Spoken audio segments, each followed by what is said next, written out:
Hello everyone, welcome to my 24th speech for the Ron Paul Public Speaking class. Today I am tasked with going over my 7th speech. This time I have a question and answer bonus feature at the end. And my audience here, Andrew, is going to ask me some questions. He has to ask 3 or 4 questions, and I have to answer them to the best of my ability. So let's go with the speech and see what questions he asks me at the end. Imagine this. You're walking through Canadian tundra, hiking through a Canadian tundra, and then a snowshoe hare leaps out in front of you on the path. You look at it, and it looks at you, but then, suddenly, a giant blur of gray fur comes and attacks the hare. You turn around and run for fear of your life, but as you turn around, you see the beautiful and majestic Canadian lynx. And that is the topic of the speech. So you're going to learn a lot about the Canadian lynx. As mentioned earlier, the Canadian lynx is gray, sometimes white, with black markings on it. Its claws are big, and its legs are covered in fur. Its fur is very long, but the claws have extra fur on them. And so that there's so much fur on that, so if you find a footprint of the Canadian lynx, it looks like an oval. That's how much fur is on the claws. Its weight is about 11 to 37 pounds, so I'd say that's about a third of my weight. It's a couple feet long, 3 to 5 or 5 or 6 feet long. It's definitely not 3 feet long.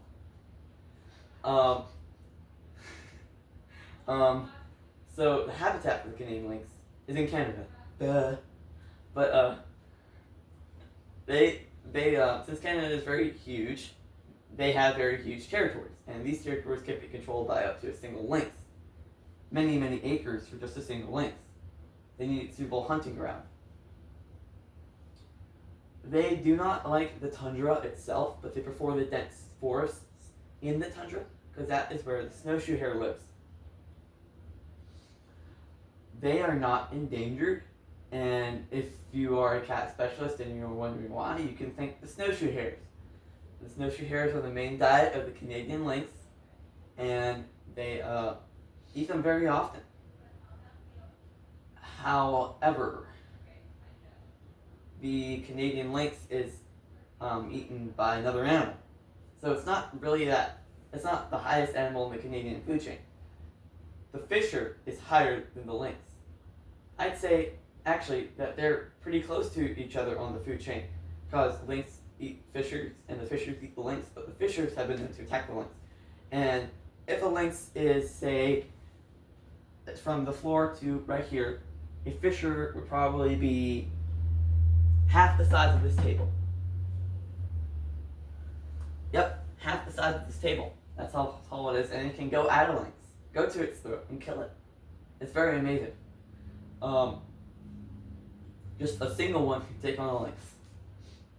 And the lynx has to train itself to defend itself from the fishers. The fisher looks kind of like an otter, but it has bear-like instincts. It can climb, it hunts around in the night, attacks like a bear, and hugs trees like a bear. It can climb trees. Yes, it can. That makes it extra deadly. It's sort of like a skunk, or it's combined with an otter. Similar to a wolverine, but more otter and bear characteristics. That is the predator of the Canadian lynx. The Canadian lynx has 3 special features. They have, or features that you can recognize them by. They have several tufts of hair coming off of the ears. And they have giant tufts of hair coming down from the cheeks. But the most important feature is that the hind legs are larger than their front legs, so they slope down as they walk. It's like a cat it's like a frightened cat that's up on its legs like that, and its hind legs are larger than its front legs. So that's how you can identify a lynx. Canadian lynx is a beautiful and magnificent creature.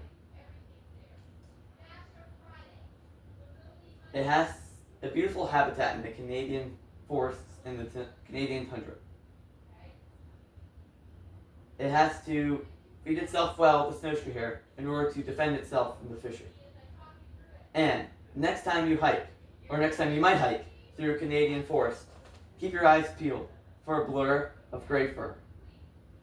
Thank you very much. Now, I open the floor to questions. Okay.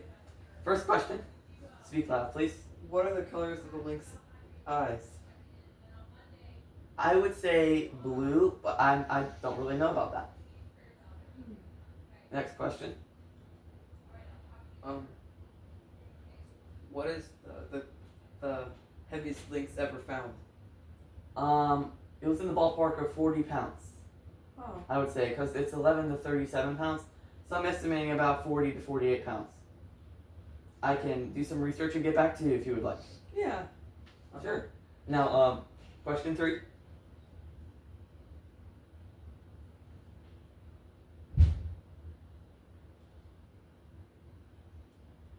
Do you know why its ears are pointy? God designed them that way.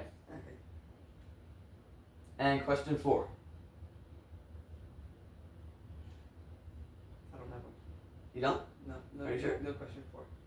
There's a lot of things you could ask, but are you sure you don't have any more questions? I'm sure. Good. Okay. Thank you so much for your time. Pleasure being a speaker for you. Thank you guys very much for listening to the speech, and I will see you next time. Bye-bye.